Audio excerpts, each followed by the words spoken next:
Right, ఇక ఆదాబ్ హైదరాబాద్లో మనం ఆజ్కి బాత్తో స్టార్ట్ చేద్దాం. భారత్ తలుచుకుంటే ప్రపంచ పటంలో పాకిస్తాన్ ఉండదు.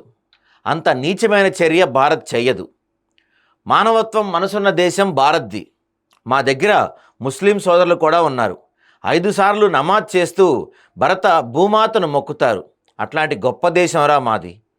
మా లక్ష్యమంతా ఉగ్రవాదాన్ని అణిచివేయటమే. ఎన్నిసార్లు మీరు రెచ్చగొట్టినా, ఎంతోమందిని చంపినా ఓర్పుతో మా భారత త్రివిధ దళాలు ముందుకు సాగుతున్నాయి. పాకిస్తాన్ ముష్కరులారా, మేం కన్నెర్ర చేస్తే పాక్ పతనం అయిపోతుంది.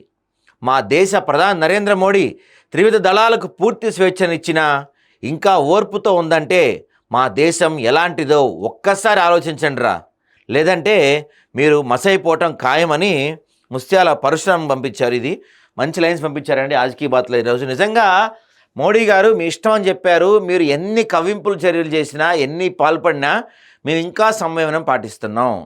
చేతకాక కాదు, చేయలేక కాదు, ఒక్కసారి మాకెందుకు అనుకుని మేము ఒక్క నిమిషం ఇట్లా చూస్తే చాలు పాకిస్తాన్ మ్యాప్లో లేకుండా పోద్ది.